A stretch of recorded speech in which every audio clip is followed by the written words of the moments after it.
soon here. Going live.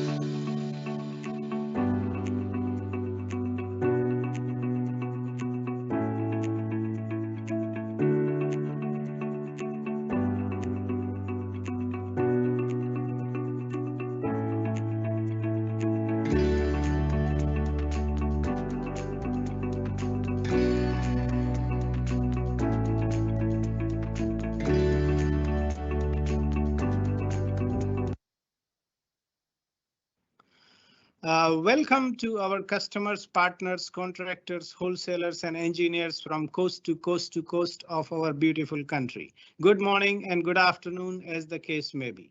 While I thank you for your time to join this webinar today, I'm sure you will enjoy the insights on refrigeration industry, our semi-welded and bonded product range, their applications, features, and innovative designs, which are efficient and environmental friendly. The brief agenda is to talk about refrigeration trends, semi-welded products, DX versus flooded evaporators, U-turn separators, Alfa Laval product line, and Brazed line. My name is Sandeep Kumar, and I'm heading the equipment heat exchanger segment within our energy division. The main speakers today are Gracia Ayala, business developer and specialist on industrial refrigeration, and Christian Kemp, product and application specialist from Central Organization in Sweden. We have pre-recorded part of this webinar, and in the end there will be live question and answer session. So please post your questions in the chat box and we will try to answer them in the end. If there are still some unanswered questions, we will revert back to you. Now, please enjoy the webinar. Over to you, Christian. So refrigeration is basically about your fridge. It's about keeping things cold and occasionally hot by using a refrigeration cycle. And the most common application is, of course, the refrigerator or fridge at home. But as we all know, things can be a little bit bigger when we go into the commercial or industrial part of refrigeration. An industrial refrigeration plant is basically made out of the same components as the refrigerator at home. We have a condenser and a compressor and an evaporator, and then some sort of fluid or refrigerant, which puts everything together.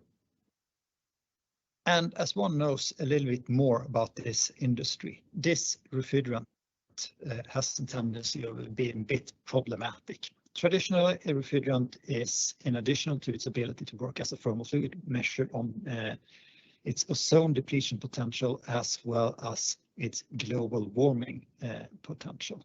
This graphs with the relative ozone depletion potential horizontally and the relative greenhouse warming potential vertically shows you this. And basically, you don't want to be up here in the right top corner.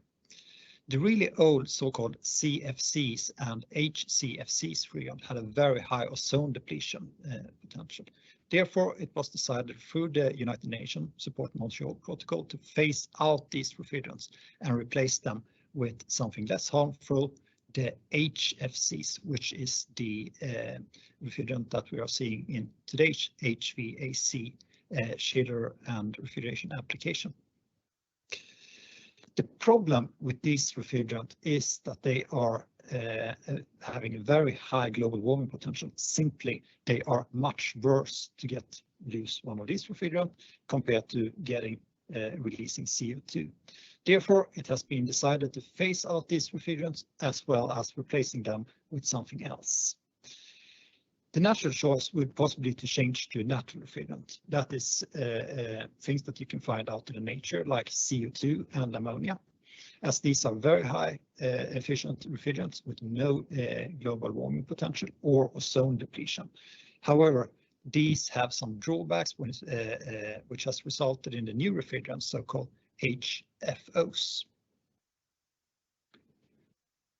If we sum up the situation, we can conclude that the old freons such as R134A, R22, R404, they are relatively easy to use. They are relatively cheap to buy, but unfortunately they are not good at all for the environment. Therefore, they are effectively being banned or taxed out in most markets today. The development is, of course, the new freons, the HFOs. These are relatively efficient, have a considerably lower environmental impact compared to the old freons, but on the downside, they are quite flammable in some cases, and in the long run, considering that we in this industry has changed the refrigerant once every 10 years or so, one might question if they are really here to stay. That leaves us with the fluids the industry once came from, the natural refrigerants such as ammonia, CO2, propane. These refrigerants are very efficient. They have no real environmental impact. However, they might be toxic like the ammonia, only work under very high pressure like CO2, or be flammable like propane. These new trends in the refrigeration market leads to some challenges when it comes to the use of heat exchangers for condensers, evaporators, etc. We in Alfa Laval has taken up these challenges, and we are now to present to you our solution for efficient and safe plate heat exchanger from the natural refrigerants. So the first question here is, where will I find a heat exchanger in a refrigeration system? Well, the answer is approximately all over the place. Traditionally, we would have plate heat exchangers, evaporators, and condensers, but we can also find them as DC superheaters, subcoolers, economizers, and not at least at compressor oil coolers.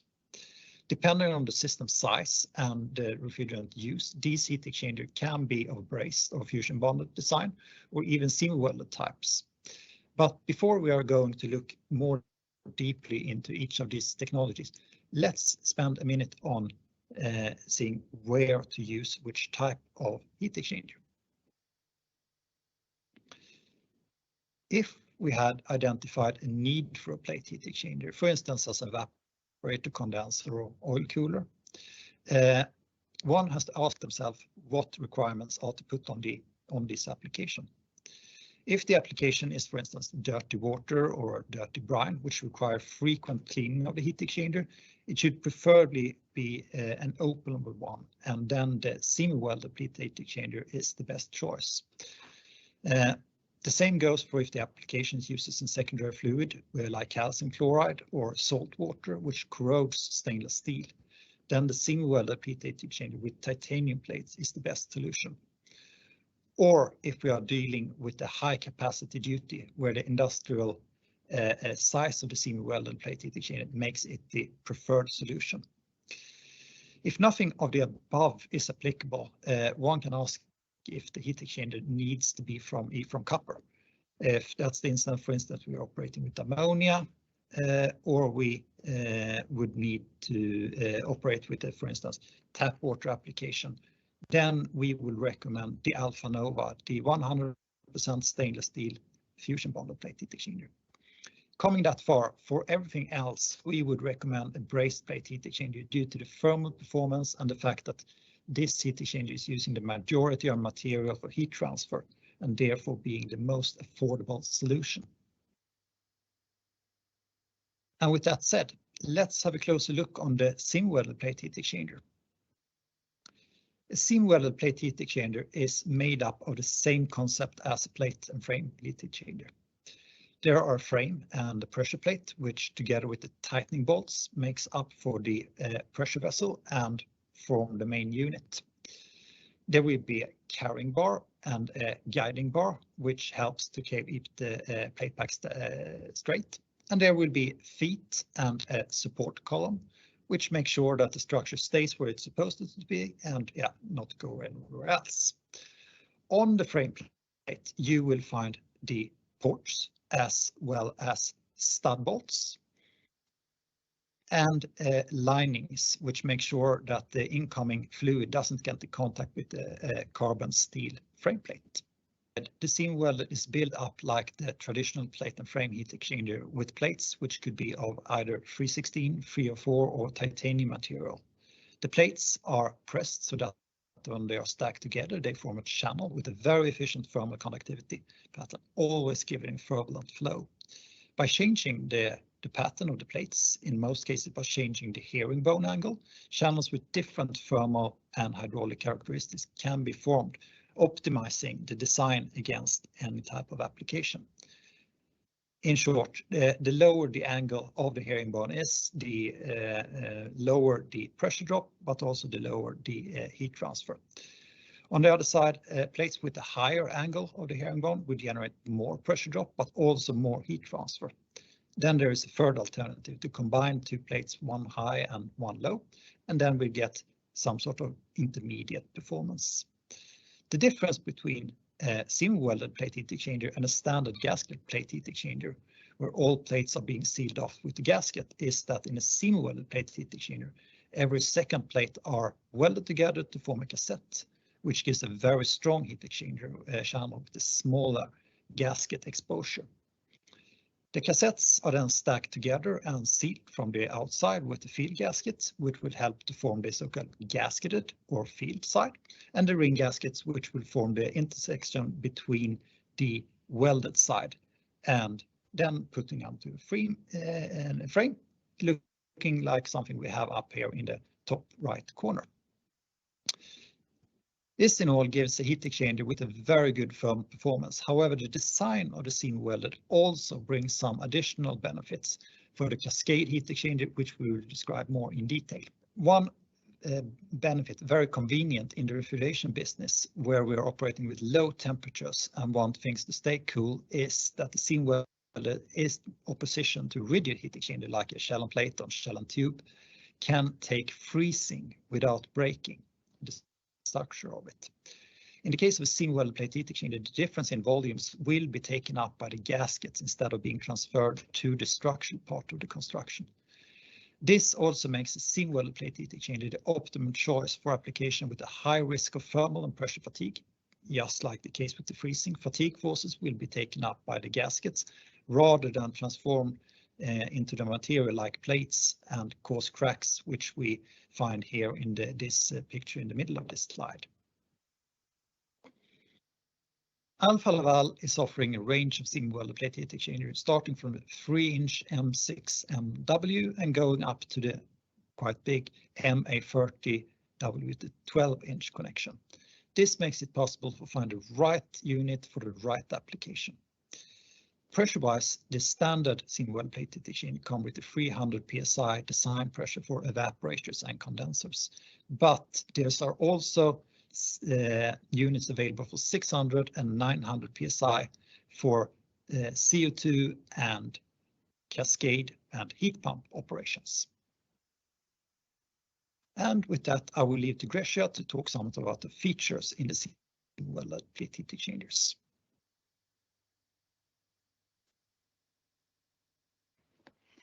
Thank you, Christian. Good afternoon, everyone. Alfa Laval has a new generation of plate and frame heat exchangers that can help you reduce your energy bills, prolong the operation, and simplify maintenance.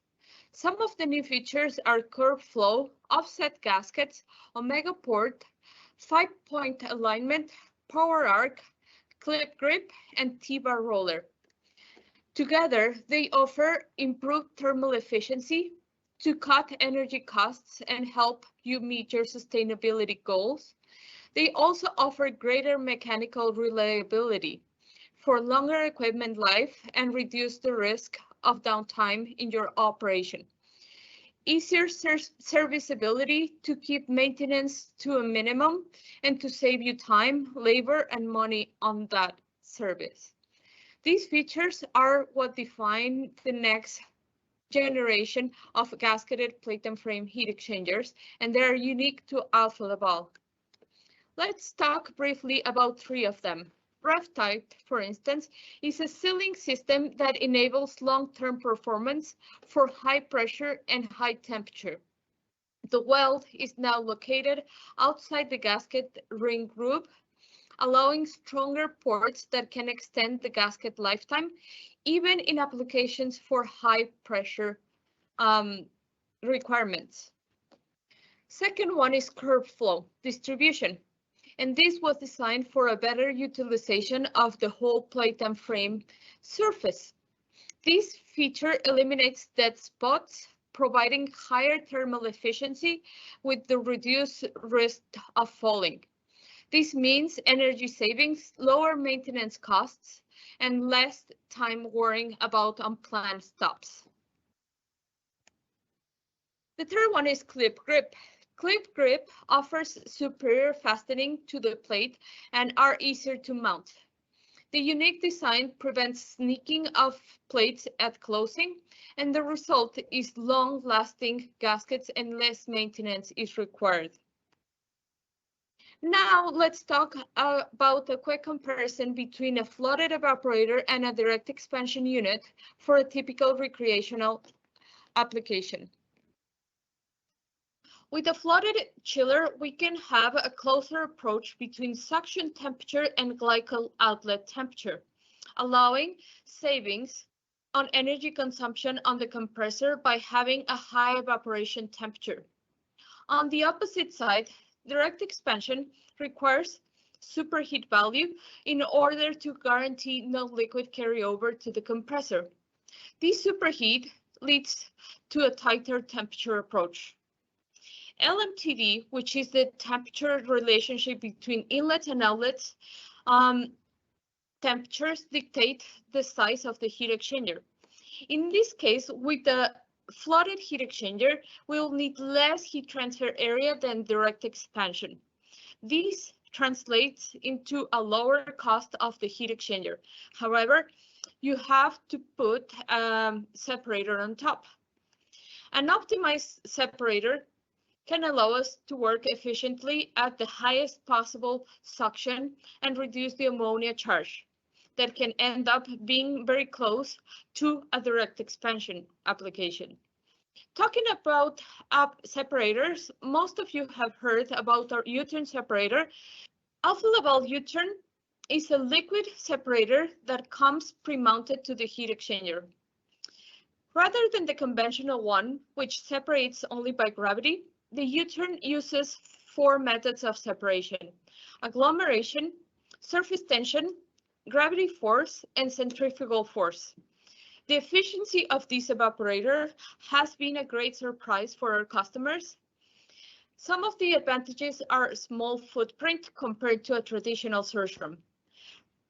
Also, dramatical reduction on ammonia charge, achieving 0.5 pounds per ton of refrigeration. The U-turn also allows us to have high efficiency. We estimate that the suction temperature can rise due to the optimum control of the liquid level, generating annual savings between 3 and 6%. Unit is only available for ammonia, which makes this a green solution for your application. Now let's talk briefly about brazed heat exchangers, the range and denominations. We have 3 ranges of heat exchangers. First one is the AC Alpha Chill series that is specifically developed for direct expansion evaporators and condensers. Second one is the CB General Brazed heat exchanger. And the third one is CBXP and AXP that are meant for extreme design pressure ratings for CO2 duties. Alfa Laval CB is one of the largest product lines that we have and is used for several applications, mainly liquid-to-liquid applications, for instance, for HVAC, industrial heating and cooling, as well as refrigeration as a desuperheater, condenser, or evaporator. There are products in different sizes, channel volumes, and pressure ratings. It's important to mention that all of the units have CRN available. Alfa Laval AC product line is developed for the refrigeration market and the 2-phase applications, such as evaporators, condensers, subcoolers, as well as economizers. These heat exchangers support a wide variety of HFCs, HFOs, including propane, refrigerant 1, 2, 3, 4, XY, and CO2, of course. CRN is available for all models. AC line has a unique integrated refrigerant distribution pressed together with the plate to ensure the highest level of quality and performance reliability in an evaporation mode, allowing a good subcooling used in reverse mode as a condenser, for instance. Then we have the AXP line. As I mentioned before, this is primarily designed for cascade applications as well as CO2 requirements, meant for heat pumps, heat recovery, and the maximum pressure, design pressure that these units can work is now at 2,233 psi. Alfa Laval Alfa Nova is a 100% stainless steel heat exchanger dedicated for applications with ammonia, hygienic, HVAC, and cascade. These units are highly used as well for oil coolers and relatively small condensers or evaporators.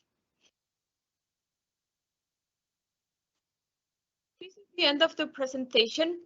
We'll allow some time for your questions. Please write them down in the chat box and we'll discuss them. But before, thank you for attending. Next seminar will be high pressure plate and frame heat exchangers for heat pumps and cascade systems.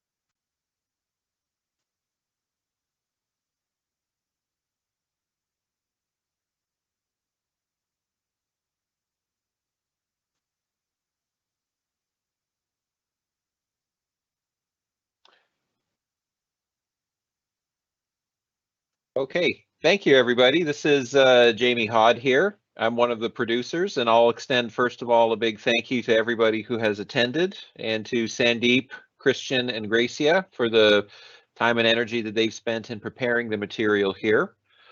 We're going to be open to questions at this point. I'm going to be going to the Q&A chat here. First one that I will be giving to Sandeep.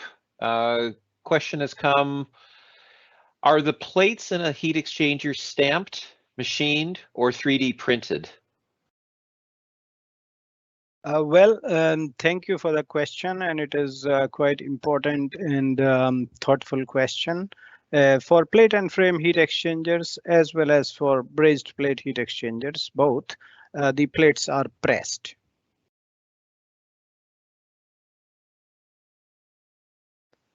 Okay, thanks again, Sandeep. Maybe you can take the next question here. This is with regards to fouling. When we have high fouling media, can you still use a semi-welded heat exchanger with welded cassettes? I think that, that's a common question seen too. Again, a very, very important question, because we carry a lot of misconceptions around plate and frame heat exchangers in the market that they will have a tendency to foul more. Let me give you a surprise to everybody that Heat Transfer Research Institute had conducted kind of study and compared plate and frame heat exchangers with that of shell and tube heat exchangers, very specially for fouling. And what was found that because the plates have corrugation and a pattern inside, they have a tendency to create much higher turbulence, which leads to very high shear stress value, and that leads to much less fouling. In the case where they had considered the shear stress value in the plate and frame heat exchanger was, let's say, 60 unit, which is in pascals, and in shell and tube they found it was 1/4 of that, which was 15. And the result of that study concluded that fouling in plate and frame heat exchanger was 50 to 70% lower than plate and frame heat exchanger. Now, the question was very specific to semi-welded plates, and semi-welded plate heat exchangers are based on plate technology, so they will also have much less fouling as compared to shell and tube heat exchangers. Very important question. Thanks once again. All right, thanks very much. I'm gonna give the floor to, or give the microphone to Gracia for the next two systems too, or next two questions, pardon me. There's a question specifically regarding seems that the audience member was impressed by having an ammonia charge of a ½ pound per ton. And they've asked, can we install this? Has this been installed or any systems operating in Canada at this ammonia charge level, a ½ pound per ton? And is there any experiences that can be shared with us too? Thank you, Jamie, for the question. Yes, it's actually very, very impressive. The first installation was done in UK, and the interesting part of it is that it was for a hospital. After that, Alfa Laval gained a lot of confidence and started to install these units across the globe. We have hundreds of installations now in Canada, and we have achieved very, very low or even ultra low critical charge ammonia into our systems. Just to give you some examples, we have a lot of presence in BC with Canlan. We also have applications for not only recreational, but food applications such as Fiera Foods. And the newest one that we got is with Natural and Agropur, that we are achieving 0.37 pounds of ammonia per ton of refrigeration. So this will be into the critical charge more than low charge even. Okay, well, 0.37, that's setting a new benchmark here too. Second one, this is a mechanical question. What is the maximum design pressure that, actually this is a two parts question here, because they seem closely related. What is the maximum design pressure that semi-welded heat exchangers can reach? And any advice to be giving on preventing heat exchanger ruptures at high pressures? Thank you, Jamie. I'll take that one too. And the maximum design pressure that the semi-welded line can go up to is 900 psi. 900 psi will be the standard requirement for the refrigeration systems, but we also have another three ranges more. So we have 900, 650, 450, and the regular evaporator and condenser at 300. In regards of the advice on preventing heat exchanger ruptures at high pressure, the greatest advantage of having a semi-welded technology is that any fluctuation in either temperature or pressure can be absorbed by the gasket. So the gasket allows us to have that flexibility on the heat exchanger compared to other welded technologies that when a pressure shock comes, it will burst. Semi-welded technology can absorb those shocks in a very, very good way, and that will give a longer lifetime than other units. Okay. I have a new question that's come in for Gracia. It's specifically with oil actually within the heat exchanger. And how can we be sure that oil is not going to be trapped inside the heat exchanger? I'm assuming that's oil from the compressor mainly too that will carry through the refrigerant system. Yes, well, we have two options for that. The first one will be that before it gets into the heat exchanger, it should be separated. So normally, a common practice is to put the oil separator in the bottom of the at the lower level than the evaporator, and by gravity it will separate and then it can be drained. The second one is that we can also provide a port in the back of the heat exchanger where the oil could be potentially drained. This practice is not very common in Canada, but we have seen many options in other countries. All right, super. I'm going to turn the microphone back over to Sandeep here, and there's a question regarding the Alfa Nova line. Can the Alfa Nova line be used for ice rinks? Yeah, thanks for the question. Yes, the short answer is yes. Alfa Nova is our 100% stainless steel fusion bonded heat exchanger. Because it has 100% stainless steel, it does not have any copper. It can also be used as ammonia condenser and also as evaporator for some smaller capacities. So yes, the answer is yes. If you have, let's say, glycol as a fluid, alpha nova can be utilized as a condenser or evaporator for ice rinks. But in case you have calcium chloride as a brine, then we will have to switch to semi-welded plate with titanium plates because of the corrosion which will come from the calcium chloride brine. So I hope that answers the question. Yeah, hopefully it does too. That's certainly very thorough. I'll switch to Gracia. It looks like we have one more question at this point. And this is with regards specifically for heat pumps, cascade systems. Can a U-turn centrifuge, okay, U-turn separator, can this be used in both systems in the cascade? Or another way of putting this, can the U-turn work on both sides on a cascade application like CO2 and ammonia? Yes, definitely. We have multiple applications where we can use in a cascade system a U-turn.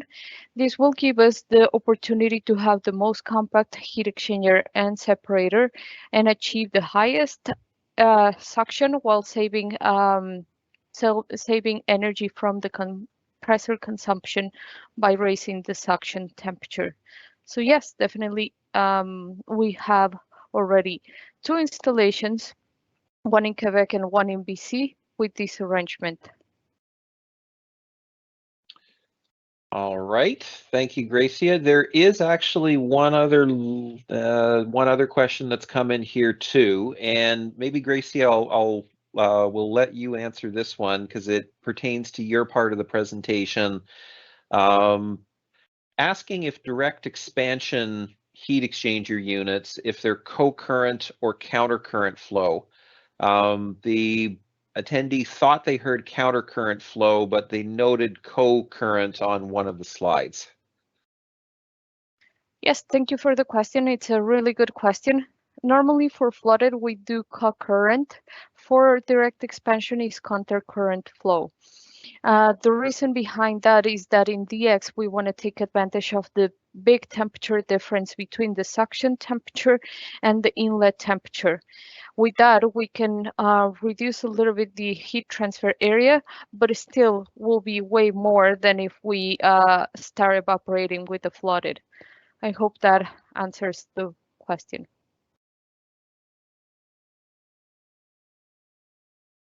Okay, I think that'll do. I think that, or I'm assuming that does here. And just waiting another second. I think in the meantime, I think we're wrapping up here. I'll put it over to Sandeep for certainly for a final sign off or anything else for what's next coming up over our summer season too. Yeah, so thanks, Jamie, and thanks, Gracia, Christian, and everybody who are involved in making this event. We have Stephen and Denise in the background helping us, and of course, Jamie Hod, who is our general manager for energy division, but he also is acting as producer for this event. Thanks, everybody, and thanks, everybody, for joining this event.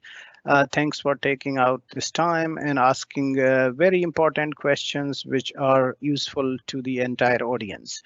I'm happy to announce that we are going to come out with a new webinar, which will be really very, very interesting. Topic of the day, topic of today, which is going to be high pressure heat exchangers for cascade and heat pumps.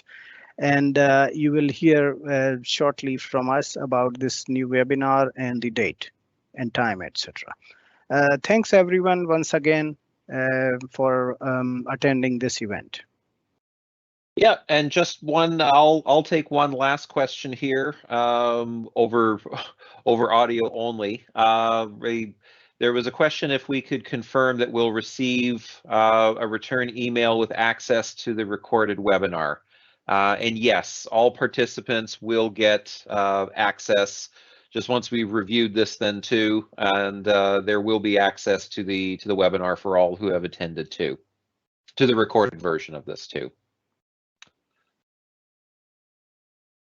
And I think that should do. Thanks, Jamie. Yep, and thank you very much again. Have a great rest of your week and have a great summer too.